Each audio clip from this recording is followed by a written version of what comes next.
بسم اللہ الرحمن الرحیم۔ ڈسکور اوریجنل کے معزز ناظرین، السلام علیکم۔ اب کس نمبر 786 ملاحظہ فرمائیں۔ تیسری بار ریوالور کو گھما کے اچھالنے پکڑنے کا مظاہرہ کامیاب رہا اور اس کا خاطر خواہ اثر ہوا۔ وہ فوراً ہمیں اشارے سے دور لے گیا۔ حکم کرو موتیاں والیو۔ اس کا لہجہ اب ریشم کی طرح ملائم تھا۔ میں نے کہا، تمہارے گھر میں کوئی میت ہوئی تھی آج کل میں؟ وہ بونچ کا رہ گیا۔ میرا تیر نشانے پر لگا تھا۔ میری دادی فوت ہوئی تھی، لیکن وہ تو بہت بوڑھی اور بیمار تھی۔ غالب نے اسے ٹٹولا۔ تم نوجوان اور ہٹے کٹے ہو۔ وہ ڈر گیا۔ کیا مطلب؟ میں نے کہا، کچھ نہیں، جوان اور صحت مند لوگ بھی فوت ہو جاتے ہیں۔ دادی کو کہاں گاڑا اور کب؟ غالب نے کہا، ہمیں ان کی قبر پر لے چلو۔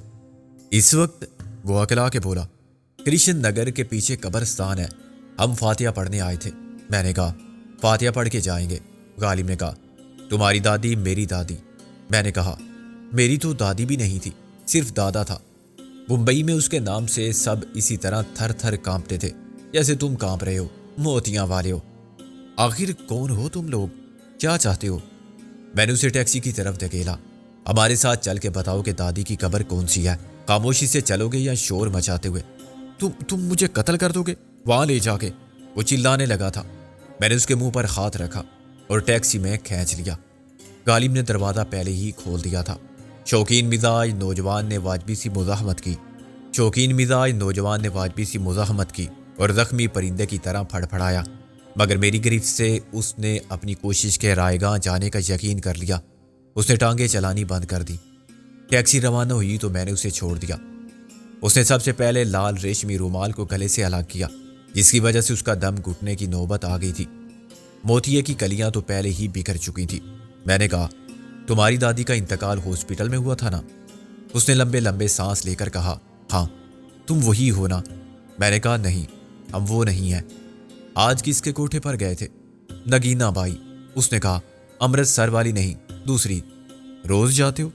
مال کہاں سے لاتے ہو؟ میں نے کہا۔ وہ پریشان ہو گیا۔ کاروبار کرتا ہوں اپنا۔ غالب نے کہا، کاروبار کی وضاحت کرو۔ شکل سے تم کھاد فروش بھی نہیں لگتے، شوق رئیسوں والے ہیں۔ لاشیں تو نہیں بیچتے؟ لاشیں؟ کیسی باتیں کرتے ہو جی؟ میں نے ایک دم اس کو الٹے ہاتھ کا چانٹا مارا۔ شروع سے بتاؤ کہ تم نے اپنی دادی کی لاش کا سودا کتنے میں کیا تھا؟ اس کے بدلے کس کی لاش دفنائی گئی تھی اور کیسے؟ وہ بھوں بھوں کر کے رونے لگا۔ غالب نے کہا، تمہاری دادی کی لاش شاید اس وقت بھی مردہ خانے میں ہے، سرد خانے میں محفوظ پڑی ہوگی، دیکھو گے؟ اس نے نفی میں سر ہلایا۔ آپ پولیس والے ہو؟ خدا کے لیے مجھے معاف کر دو، میں پاگل ہو گیا تھا نگینا بائی کے عشق میں۔ نگینا بائی کے بچے، اپنی دادی کی لاش بیچ دی تو نے؟ یہ کیسا گھٹیا عشق ہے تیرا؟ ٹھیک کہا تھا تیرے باپ نے کہ تو حرامی ہے۔ میں نے اس کے بال پکڑ کے سر کو کئی بار سامنے مارا۔ کتنے پیسے ملے تھے؟ 10,000۔ مجھے نہیں معلوم وہ کون لوگ تھے۔ انہوں نے کہا کہ یہ کوئی مشکل کام نہیں، تمہاری دادی کو مرنا ہی تھا، اتنی بوڑھی تھی وہ اور 3 ہفتے سے ہاسپٹل میں پڑی ہوئی تھی۔ اب تو کوئی گھر والا بھی اسے دیکھنے تک نہیں جاتا تھا۔ اس کی لاش ہمیں دے دو، ہم دوسری لاش دیں گے، اسے دفنا دو۔ میں نے سوچے سمجھے بغیر ہاں کر دی۔ بعد میں بڑی مشکل پڑی مجھے۔ میں ہاسپٹل سے لاش لایا اور اسے گھر میں پلنگ کے نیچے رکھ دیا۔ گھر میں کسی کو نہیں بتایا؟ نہیں۔ گھر میں کون ہے سوائے ابا کے؟ اسے بھی ٹھیک نظر نہیں آتا، آنکھوں میں موتیا ہے، ماں پہلے ہی مر گئی تھی۔ ایک بہن کراچی میں ہے، وہ کبھی آتی نہیں، بس میں رہتا ہوں یہاں، اس انتظار میں کہ ابا بی جائے تو مکان تمہارا ہو اور تم اسے بیچ کے نگینا بائی پر نشاور کر دو۔ تمہارا باپ بھی اتنا بد نصیب ہے؟ جس ماں کے قدموں میں جنت تھی، اس کو وہ مرنے کے لیے ہاسپٹل میں پھینک آیا تھا۔ بیٹے نے پلٹ کے خبر نہیں لی تو پوتا کیوں لیتا؟ اب خود اس کی باری آنے والی ہے، جب کوئی اسے پوچھنے والا نہیں ہوگا۔ جیسے ماں کے مرنے پر اس نے سکون کا سانس لیا ہوگا، ایسے ہی تم اس کو گاڑ کر لو گے۔ وہ چپ چاپ سنتا رہا۔ آدمی کی کمینگی اور خودگردی کا یہ نقشہ اتنا عبرت ناک تھا کہ میں تصور بھی نہیں کر سکتا تھا۔ غالب نے کہا، باقی بات بھی ختم کرو۔ پھر کیا ہوا؟ جب لاش بدل گئی، کوئی ایمبولینس ڈرائیور آیا تھا، وہ لے گیا تو میں نے باپ سے کہا کہ دادی کی لاش آ گئی ہے۔ اس نے کہا، اچھا، کفن دفن کا انتظام کر اور محلے والوں کو بتا دے۔ وہ رویا نہیں؟ بعد میں رو دیا تھا، اس وقت تو چپ بیٹھا رہا۔ میں نے فٹافٹ کفن لا کے خود ہی پہنا دیا اور اس کے بعد محلے والوں کو اطلاع دی۔ عورتیں ہمارے گھر میں آتی جاتی نہیں تھی، مگر ڈر تھا کہ میت نہلانے نہ آ جائیں۔ صورت دیکھنے تو آ سکتی تھی۔ ہاں، میں نے جنازہ گاڑی میں رکھ دیا تھا۔ جو لوگ آتے تھے ان سے کہا کہ سب انتظام ہاسپٹل میں ہی ہو گیا تھا، یہاں کون کرتا۔ خیراتی ادارے نے نہلا دھلا کے کفن دے دیا۔ محلے کے 2-4 لوگ ساتھ ہو گئے، سب نامحرم تھے، اس لیے قبرستان میں بھی مسئلہ پیدا نہیں ہوا۔ شک کسی کو کیسے ہو سکتا تھا؟ سبھی جانتے تھے کہ دادی 3 مہینے سے ہاسپٹل میں مر رہی ہے، مگر مرنے کا نام نہیں لیتی۔ 2 گھنٹے میں مٹی ڈال کے لوٹ آئے۔ باقی راستہ وہ خاموش رہا۔ رات کے 2 بجے ہم قبرستان میں تھے، اس کا مین گیٹ آگے تھا۔ اندر جانے کے لیے راستے بہت تھے۔ جہاں سے بھی کسی نے چاہا تھا دیوار گرا کے ایک شارٹ کٹ نکال دیا تھا۔ آدھی رات کے بعد نہ قانونی طور پر تدفین کی اجازت ہوتی ہے اور نہ کوئی فاتحہ خوانی کے لیے آتا ہے۔ خود کو گورکن اسی شہر خاموشاں کے کسی حصے میں اپنے کچے مکان میں سو رہا ہوگا۔ لوگ کہتے ہیں کہ گورکن بہت کماتے ہیں اور مردوں کے کاروبار میں بھی بہت ہیرا پھیری ہے۔ ممکن ہے وہ، مگر میں نے آج تک کسی گورکن کو خوشحال یا صاف ستھرا نہیں دیکھا تھا۔ ان کے چہروں پر طمانینت اور خوشی نہیں دیکھی تھی۔ ان کے گھر بھی ایسے تھے کہ شاید مرنے کے بعد انہیں بہت کم فرق کا احساس ہوتا ہوگا۔ پہلے زمین کے اوپر قدرے کشادہ کچی کوٹری تھی، بعد میں زمین کے نیچے کچھ کم جگہ میں لیٹ گئے۔ زندگی تو اسی مٹی کو کھودتے برتے برابر کرتے اور مٹی کو مٹی میں ملتا دیکھتے ہی گزرتی ہے۔ ہم بہت سی پختہ، نیم پختہ، شکستہ، دھنسی ہوئی قبروں سے بچتے بچاتے انہیں پھلانگتے اور بعض اوقات ان پر انجانے میں جوتوں سمیت یوں قدم جما کے گزرے کہ شاید مردہ بول سکتا تو کہتا، بھائی صاحب آپ تو سر پر چڑھ گئے۔ یا مہذب شاعرانہ مزاج کا مالک ہوتا تو کہتا، ایک ذرا آپ کو زحمت ہوگی، آپ کے پاؤں کے نیچے دل ہے۔ قبرستان میں خوف دہشت کی بجائے اس قسم کے خیالات میرے لیے باعث ندامت تھے۔ قبرستان تو جائے عبرت سرائے فانی ہے۔ ملاخر وہ ایک قبر کے پاس رک گیا اور ادھر ادھر دیکھ کے بولا، یہی قبر ہے۔ اندھیرے میں بھی قبر کے اوپر گلاب کے پھول نظر آ رہے تھے اور میں نامعلوم مٹی کی مہک کو محسوس کر سکتا تھا۔ میرے دل کی کیفیت بڑی عجیب ہو گئی تھی۔ یہ تصور کرنا ایک دل گداز تجربہ تھا کہ مٹی کے اس ڈھیر کے نیچے وہی خوش باش، خوش ادا، خوش شکل، شیلی سفید لٹھے کے کفن میں شکستہ گردن اور پاش پاش سر کے ساتھ یوں یوم حشر کا انتظار کر رہی ہے، جب بالآخر وہ دنیا میں لمبے ہاتھ رکھنے والوں کے دامن پکڑ سکے گی۔ ہاں یار، وہاں تو دھاندلی نہیں چلے گی نا۔ میرے کانوں میں اس کی آواز گونجی، دیکھو کیسے دلاور نے مجھے دھوکہ دیا، یہاں بلا کے اپنے فریب کے جال میں گرفتار کر لیا اور پھر بلیک میل کیا۔ سوری یار، میں تم سب کو نہ بتا سکی جو میں بتانا چاہتی تھی۔ گالی میرے جذبات سے آگاہ تھا۔ اس نے کہا، چلو یار چلیں، میرا دکھ 2 چند ہو گیا ہے یار یہاں آ کے۔ میں نے کہا، غالب نے کہا، ہم صرف فاتحہ پڑھنے آئے تھے، چلو فاتحہ پڑھیں۔ رات کے 2:15 بجے ہم نے اس عورت کے لیے فاتحہ پڑھی جسے لندن سے یہاں تک قضا کھینچ لائی تھی۔ اس نے کیا سوچا تھا، کیا اس کے ساتھ ہو گیا تھا؟ وہ ایک نیورو فزیشین تھی، وطن لوٹ کے اپنے باپ کی خواہش کے مطابق ان کے دکھ دور کرنا چاہتی تھی جو بے استطاعت تھے۔ دھوکہ تقدیر نے دیا اور اسے لالچ کے اندھے کنویں میں دھکیل دیا۔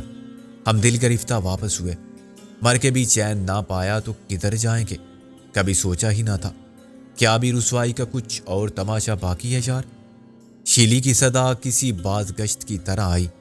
نگینہ بائی کے عاشق زار سے کچھ کہنا بے سود تھا۔ جب آدمی رشتوں کے احترام سے اس حد تک بیگانہ ہو جائے تو وہ سب کچھ کر سکتا ہے۔ آخر اس دنیا میں وہ بے غیرت بھی تو جیتے ہیں جو خود اپنی ماں یا بہن یا بیٹی کی عزت کا سودا کرتے ہیں۔ یہ طے کرنا مشکل تھا کہ زیادہ بد نصیب کون تھا، وہ بوڑھی عورت جو تمام عمر خدمت کرتی رہی، پہلے باپ کی، پھر شوہر کی، پھر اپنے بچوں کی، سب کے ناز اٹھاتی رہی اور سب کے دکھ سمیٹتی رہی۔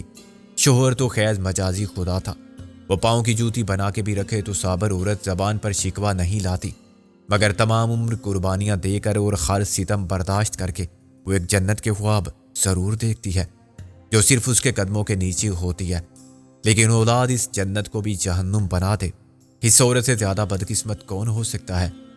اس بڑھیا کی لاش سے 10,000 میں قبر تک چھین لی گئی تھی اور اب اس کی لاش بیٹا، بیٹی، پوتے، نوا سے ہونے کے باوجود لاوارث پڑی ہوئی تھی۔ شیلی کو اپنوں کے ہاتھوں نہ صحیح غیروں نے مٹی دے دی تھی، مگر اسے کسی اور کی قبر میں جگہ ملی تھی۔ باہر آتے ہی میں نے نگینہ بائی کے عاشق سے کہا، خدا کرے تمہیں اور تمہارے باپ کو بھی قبر نصیب نہ ہو۔ تمہارا کیا تمہارے آگے آئے۔ غالب نے کہا، اگر تم نے کسی سے اس ملاقات کا ذکر کیا تو کسی روز ہم تمہاری موت بن کے آ جائیں گے، تمہیں گاڑ جائیں گے یہاں۔ میں نے کہا، اور نگینہ بائی کا مجرا دیکھنے چلے جائیں گے، ذرا ادھر آؤ۔ وہ ڈرتے ڈرتے آگے بڑھا۔ کیا بات ہے؟ اب کتنا مال ہے جیب میں؟ میں نے اس کی تلاشی لی اور ہر جیب خالی کر دی۔ اس کے پاس اب بھی 5,000 روپے موجود تھے۔ غالب نے مجھے ٹیکسی کے کمپارٹمنٹ سے ماچس نکال کے دی اور میں نے نوٹ ڈھیر کی صورت میں زمین پر رکھ دیے۔ وہ سمجھ گیا کہ میں کیا کرنے والا ہوں۔ وہ دیوانہ وار میری طرف لپکا۔ میں نے اس کے ایک لات ماری۔ وہ 10 گز دور جا گرا۔ میں نے نوٹوں کو آگ لگا دی۔ وہ پھر اٹھ کے آیا۔ میں نے اسے رائٹ پنچ مارا اور وہ ایسا گرا کہ پھر نہ اٹھا۔ میں نے ہاتھ جاڑ کر کہا، چلو مرزا جی، آج کا کام خلاص۔ غالب نے ٹیکسی سٹارٹ کی تو وہ پھر اٹھا، اس امید میں کہ ہم اسے بھی ساتھ لے جائیں گے، مگر ہم نے پلٹ کے نہیں دیکھا۔ غالب نے کہا، پہنچ جائے گا صبح تک حرامی۔ میں نے کہا، مرزا جی تم نے قبر دیکھ لی تھی نا، یاد رہے گی؟ ہاں، دائیں بائیں پکی قبروں پر کتبے تھے، وہ یاد ہے۔ میں نے کہا، پرانے مصری لاشوں کو محفوظ کرتے تھے، ہزاروں سال بعد بھی وہ اسی حالت میں برآمد ہوتی ہیں، اور یہ فن آج بھی زندہ ہے۔ لینن کا جسم اصلی حالت میں موجود ہے، غالباً ماسکو کے ریڈ اسکوائر میں۔ یہ فن ٹیکسی ڈیمی کہلاتا ہے۔ شیروں کے اور 12 سنگوں کے سر، نیولے وغیرہ آج بھی خنود کیے جاتے ہیں۔ غالب میری بات کا مطلب سمجھ گیا۔ شاید شیلی کی لاش کو محفوظ نہ کیا جا سکے۔ خنود کرنے یا کچھ عرصہ محفوظ حالت میں رکھنے والے فوراً ہی اپنا کام شروع کر دیتے ہوں گے۔ جسم کے ڈی کمپوز ہونے کا عمل تو سانس کی آمد و رفت رکتے ہی شروع ہو جاتا ہے۔ شیلی کو مر کے 24 گھنٹے تو ہاسپٹل ہی میں گزر گئے تھے۔ بے شک وہ کولڈ سٹوریج میں تھی، مگر اب تو دفن ہوئے بھی اتنے گھنٹے ہو گئے۔ پھر اپنے چودھری صاحب کو کیسے قائل کریں گے ہم؟ میں نے کہا، منظر سے مشورہ کرتے ہیں، پھر کچھ سوچیں گے۔ غالب نے کہا۔ ٹیکسی ڈرائیور تھانے کی حوالات میں دیوار سے ٹیک لگائے بیٹھا ہوا تھا۔ ہمیں دیکھتے ہی وہ اٹھ کے آگے آیا اور سلاخیں پکڑ کے کھڑا ہو گیا۔ سر جی، میری توبہ، میرے باپ کی توبہ۔ غالب نے کہا، تمہاری ٹیکسی اچھی ہے، بریک ٹھیک کرا لینا۔ مجھے باہر تو نکالیں، میں اپنا دماغ بھی ٹھیک کرا لوں گا، اس کی بریک بھی خراب ہے، وہ بولا۔ جب اسے رہائی مل گئی تو میں نے اسے 100 کا نوٹ پیش کیا۔ یہ کرائے کی اصل رقم سے دگنی رقم ضرور ہے۔ غالب نے کہا، 1 روپیہ واپس کرو اور جاؤ۔ اس نے حیرانی سے ہمیں دیکھا، خاموشی سے 1 روپیہ نکال کے دیا اور بھاگ گیا۔ آخری وقت تک اسے یقین نہیں تھا کہ ہم اس کو 100 کا نوٹ دے کر واپس نہیں لیں گے۔ ہم نے پاپڑ جیسے سخت تھانے دار کا شکریہ ادا کیا، جو ململ کی طرح ملائم ہو چکا تھا۔ اس نے منہ ہلا کر کہا، آپ کو دیکھا ہے پہلے بھی؟ میں نے کہا، آئندہ نہیں دیکھو گے، دیکھ لو آج ہم کو جی بھر کے۔ وہ مسکرایا تو اس کی مونچھیں اوپر کی طرف اٹھ گئیں۔ مجھ سے غیر ارادی غلطی ہو گئی تھی اور تھانے دار کی یادداشت بر وقت کام نہیں آئی، ورنہ وہ مجھے گلے لگا لیتا اور جانے نہ دیتا۔ بات پھر سچ ہو جاتی کہ دوسروں کے لیے گڑھا کھودنے والا خود ہی اس میں گر جاتا ہے۔ ہم نے ایک ٹیکسی ڈرائیور کو دون سے تھانے میں بند کرا دیا تھا اور اس کی ٹیکسی لے گئے تھے۔ واپسی کے لیے کوئی سواری دستیاب نہ تھی۔ ہم نے پیدل چلنا شروع کیا۔ رات بڑی پرسکون تھی، مگر میرے دل میں سناٹا تھا۔ شیلی کا ہنستا مسکراتا چہرہ بار بار سامنے آ جاتا تھا۔ ایک مصرع شاد آیا، خاک میں کیا صورتیں ہوں گی کہ پہنا ہو گئیں۔ ہاسپٹل کے سرد خانے میں ایک بڑھیا کی لاش رکھی ہوئی ہے، جس کی تدفین کے محلے والے گواہ ہیں۔ اس کا اپنا بیٹا مطمئن سو رہا ہے کہ چلو، ہماں بھی چین سے قبر میں جا کے سو گئی۔ بڑھیا کی خاموشی پکار رہی ہے، اے بیٹا، دیکھ تو ذرا بدماشی کیسی دھاندلی ہے۔ ارے میری قبر میں وہ بے حیا گھس گئی ہے، وہی جو لندن سے آئی تھی۔ وہ ہر ایک کو یار یار کہتی تھی، ارے کوئی نکالو اسے میری قبر سے۔ غالب بھی خاموش تھا اور ہم ساتھ چلتے ہوئے اپنے اپنے خیالوں کے گرداب میں گھوم رہے تھے۔ ہماری خاموشی خم کلام تھی، کیونکہ خیالوں کا محور مرکز ایک تھا اور سوال جواب ایک تھے۔ صبح 4 بجے کے قریب پہلے میں دروازے کے اوپر سے کودا، پھر غالب۔ ہم دبے پاؤں آگے بڑھے۔ ہمیں یقین تھا کہ دروازہ ویسے ہی کھلا ہوا تھا جیسا ہم چھوڑ کے گئے تھے، چنانچہ واپس اپنے کمرے میں اتر کے سو جانا کوئی مشکل کام نہیں تھا۔ تڑپ صاحب جو دربار کے فرائض ادا فرمانے پر مصر تھے، باقاعدہ خراٹے لے رہے تھے۔ ہم اندر پہنچے ہی تھے کہ ایک دم لائٹ چل گئی۔ ہم ایک دم رک گئے۔ ہمارے سامنے رابعہ اور نازو ایک جیسے جارحانہ تیور اور پوز میں کھڑی ہوئی تھی۔ کہاں سے تشریف لا رہی ہے سواری؟ نازو نے کہا۔ غالب نے دانتوں کی نمائش کی۔ ذرا چوک تک پان کھانے گئے تھے، نازو نے گررا کر کہا۔ دانت تو دودھ کی طرح چمک رہے ہیں، ہونٹوں پر لپسٹک لگا لیتے کہ لال نظر آتے۔ غالب نے میری طرف دیکھا۔ کس قدر غیر منطقی انداز گفتگو ہے ان جاہل نظر آنے والی خاتون کا۔ بابا یہ میں نے کب کہا ہے کہ ہم نے پان کھایا بھی ہے؟ پان کھانے گئے تھے، میں نے کہا۔ ڈوبنے جاؤں تو دریا ملے پایا مجھے، یہ غالب نے کہا تھا۔ جھوٹ، میں نے ایسی کوئی بات نہیں کی اور ڈوبے میرے دشمن، غالب نے کہا۔ ویسے خفگی کی کون سی بات ہے اس میں؟ تمہیں پان کھانا ہے تو بتا دو، میں آگے سے لے آتا ہوں دوڑ کر، یا تو ختم ہو گئے تھے؟ رابعہ بولی۔ غالب سچ بتاؤ کہاں گئے تھے؟ حد ہو گئی، تم بھی مجھے ہی ڈانٹ رہی ہو۔ اسے ڈانٹو ہمت ہے تو، یہ مجھے بھی ورگلا کے لے گیا تھا، میں نے کہا۔ غالب وہ نگینہ بائی والی بات مت بتانا یار، میں کوئی بے وقوف ہوں؟ غالب نے منہ پھاڑ کے جمع ہی لی اور پھر انگڑائی لی۔ ہائے بولتا ہی نہیں عالم تیری انگڑائی کا۔ رابعہ اور نازو نے بے چینی سے ایک دوسرے کو دیکھا۔ تم مجرا دیکھنے گئے تھے؟ میں نے بے وقوفوں کی طرح کہا۔ مجرا وہ کیا ہوتا ہے؟ غالب نے کہا۔ یار اجرا کہہ رہی ہیں جیسے سائیں پاپڑ والے کا اور کیکر شاہ کا اجرا تھا، اپنا اجرا تو نیچے ہے، چلو چلیں۔ نازو نے چراغ پاؤ ہو کے اس کا راستہ روک لیا۔ تم سیدھی طرح بتاؤ گے یا نہیں؟ نہیں، میں ٹیڑھی طرح بتاؤں گا کیونکہ میں کتے کی دم ہوں۔ تم بے شک مجھے کسی نلکی میں ڈال کے چیک کر لو، میں سیدھا نہیں ہو سکتا۔ میں نے تائید میں ساری لایا۔ میں نے کوشش کی تھی، نلکی ٹیڑھی ہو گئی۔ رابعہ نے مجھے گھورا۔ سکندر بہت بری بات ہے، 2 گھنٹے ہو گئے، میں نے کہا۔ 3 گھنٹے 10 منٹ 20 سیکنڈ، غالب نے کہا۔ یار وہ 2 کہہ رہی ہے تم 3، چلو 2.5 پر سودا کر لو، دیر ہو رہی ہے سونے میں، جھگڑا مت کرو۔ نازو نے کہا۔ اب سونے کا خیال آ رہا ہے؟ صبح ہو رہی ہے، غالب نے آ بھری۔ صبح ہوتی ہے شام ہو جاتی ہے، میں نے غلط مصرع جوڑا۔ یا الہی یہ ماجرا کیا ہے؟ اگر ہم شرافت سے کہہ دیتے کہ بھائی صبح بات کریں گے تو شاید وہ مان جاتی، مگر اب ہم نے انہیں چڑھا دیا تھا اور اب انہیں ضد بھی چڑھ گئی تھی کہ وہ ہمیں سونے نہیں دیں گی۔ بلاخر ہمیں یہ ہتھیار ڈالنے پڑے۔ تھکن نیند سے آنکھیں بوجھل ہو رہی تھی، چنانچہ ہم کچن میں چلے گئے جہاں 4 افراد کے لیے ٹیبل تھی اور کرسیوں پر بیٹھ گئے۔ چھوٹی ہونے کی وجہ سے خدمت میں اولیت کا بار نازو کو اٹھانا پڑتا تھا۔ وہ کافی بناتی رہی اور میں نے مختصراً بتا دیا کہ مجھے کیا شک ہوا تھا اور تصدیق سے کیا ثابت ہوا۔ رابعہ نے کہا، اگر تم اس قسم کے خطرات مول لیتے رہے اور ایڈونچر کی خاطر کسی کو بتائے بغیر جاتے رہے تو کسی دن واپس نہیں آؤ گے۔ یہ تو سچ فرمایا آپ نے، ہم ابن بطوطہ کی طرح دنیا دیکھنے نکل جائیں گے اور واپسی پر سفر نامہ لکھ کے پیش کریں گے، غالب نے کہا۔ سفر نامے کے قابل اعتراض حصے سنسر کرنے کے بعد میں نے کہا، وہ ایک پاکیزہ سفر نامہ ہوگا، غالب نے کہا۔ ابن بطوطہ کسی عورت کی طرف آنکھ اٹھا کے نہیں دیکھے گا جو 50 سے اوپر ہو، اس سے کم تو لڑکیوں میں شمار ہوتی ہیں آپ لوگوں کی طرح، غالب نے کہا۔ چلو یہ ہر سال 22 سال گرا کرتی ہیں، پچھلے 26 سال سے یہ لڑکیاں ہی رہیں گی۔ رابعہ اور نازو نے احتجاجی مظاہرہ نہیں کیا بلکہ سنی انسنی کرتی رہی۔ ہم خفیف ہو کے خاموش ہو گئے۔ رابعہ نے پوچھا، اب کیا تم لاش نکلواؤ گے؟ میں نے کہا، کیسے نکلوائیں؟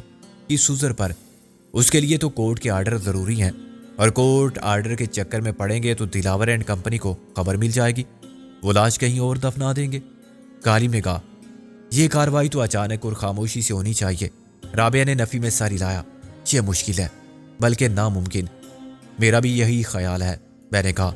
قانون ہماری راہ میں خائل ہے، اس لیے ہمارے پاس غیر قانونی طریقہ اختیار کرنے کے سوا چارہ نہیں ہے۔ نازو نے کہا، کیا کرو گے تم؟ لاش نکال کے ہاسپٹل لے جاؤ گے؟ تم اپنی طرح ہمیں بے وقوف کیوں سمجھتی ہو؟ غالب نے کہا۔ میں بے وقوف ہوں؟ نہیں، تم بے وقوفی کی چیمپئن ہو، یہی وجہ ہے کہ تم نے گنڈا گردی مار دھاڑ سیکھی، لڑکیوں والے کوئی گن نہیں ہے تم میں، سینہ پرونا کاڑنا شرمانا لجانا کچھ نہیں آتا تمہیں۔ غالب نے اسے باقاعدہ ڈانٹتے ہوئے کہا، یہ سب تم سیکھ لو نا۔ نازو نے کہا، عورتیں اب مردوں کے سب کام کر رہی ہیں تو مرد آخر عورتوں کے کام کیوں نہیں کر سکتے؟ اس لیے کہ وہ کوئی احمقانہ کام نہیں کر سکتے، وہ ناقص العقل نہیں ہوتے۔ میں نے انہیں ہاتھ اٹھا کے خاموش کیا۔ یار سیریس بات ہو رہی ہے، میں بھی مذاق نہیں کر رہا تھا۔ غالب بولا، خیر تم فرماؤ۔ میں نے کہا، ہمیں کیا معلوم ہے؟ نمبر 1، چودھری دلاور کا اور ڈاکٹر شیلا خان کا باپ ایک تھا۔ نمبر 2، وہ پشاور کے قرب و جوار کے کسی علاقے کا ایک کارپینٹر تھا جو پہلے بیوی کو یہاں چھوڑ کے لندن بھاگ گیا اور پھر کسی وجہ سے لندن والی بیوی کو چھوڑ کے پاکستان چلا گیا یا مارا گیا، لیکن ہمیں اس سے سروکار نہیں۔ اصل چیز ہے ڈاکٹر شیلی کا دلاور سے رشتہ۔ نمبر 3، لندن میں وہ لوگ زندہ ہیں جو شیلی کے خاندانی حالات کے گواہ ہیں۔ نمبر 4، لندن کی کسی جیل میں ایک بے گناہ دورے قتل کی سزا کاٹ رہا ہے جو اس نے نہیں دلاور نے کیے تھے۔ ہم اس کا سراغ لگا سکتے ہیں اور وہ یقیناً دلاور کو شناخت کر سکتا ہے۔ اس نے دلاور کو دیکھا تھا مگر جان بچا کے فرار ہونے میں کامیاب رہا تھا۔ شیلی کی ماں کو مارنے کے بعد دلاور نے اسی نیگرو کی گرل فرینڈ کو شیلی سمجھ کے ختم کر دیا تھا۔ نمبر 5، وہی ڈاکٹر شیلا خان جو دلاور کی سوتیلی بہن تھی، پاکستان میں تھی اور عین اسی روز جب نقوی صاحب کا انتقال ہوا وہ قتل کر دی گئی۔ سرکاری ریکارڈ پر یہ ہے کہ اس نے نقوی صاحب کو قتل کیا اور پھر خودکشی کر لی۔ اس کی موت خودکشی تھی یا قتل تھا یہ الگ مسئلہ ہے، اور میں سمجھتا ہوں کہ قتل کو دلاور کے کھاتے میں ڈالنا اور اسے مجرم ثابت کرنا عملی طور پر ناممکن ہوگا، اس لیے ہم اس چکر میں پڑتے ہی نہیں۔ میں نے کہا اگر یہ ثبوت مل جائے کہ وہ ڈاکٹر شیلا خان تھی جس کی لاش بدل دی گئی، اس کی جگہ ہاسپٹل میں ایک بڑھیا کی لاش موجود ہے اور پوسٹ مارٹم سے یہ تصدیق ہو جائے کہ قبر میں سے نکال لی جانے والی لاش ڈاکٹر شیلا خان کی ہے جس کے پاسپورٹ وغیرہ ہمارے پاس ہیں، فنگر پرنٹ تو شاید نہ ملے۔ قاری نے سوچ کر کہا اب پوسٹ مارٹم کے لیے عدالتی احکامات حاصل کرنے میں کچھ وقت تو لگے گا۔ تصدیق کے دیگر سائنٹیفک طریقے ایجاد ہو چکے ہیں۔ ساری دنیا میں آج کل فنگر پرنٹ سے زیادہ دانتوں کی ساخت سے شناخت کی جاتی ہے۔ دانتوں کی ساخت کے اعتبار سے دنیا کے سب افراد ایک دوسرے سے جدا ہیں۔ فنگر پرنٹ مٹ جاتے ہیں، میڈیکل رپورٹ ہمیشہ دستیاب رہتی ہے، بعد میں ڈھانچہ رہ جائے تب بھی۔ یہاں کسی نے پوسٹ مارٹم تک نہیں کیا، دانتوں کی ساخت کی رپورٹ کہاں ملے گی؟ یہ رپورٹ لی جا سکتی ہے۔ ڈاکٹر شیلی کی پرسنل میڈیکل ہسٹری لندن میں محفوظ ہوگی، کرامویل ہاسپٹل میں ہوگی۔ موازنے سے ناقابل تردید ثبوت حاصل ہو جائے گا کہ وہ ڈاکٹر شیلا خان ہی تھی۔ اوکے، یہ ثابت ہو گیا، پھر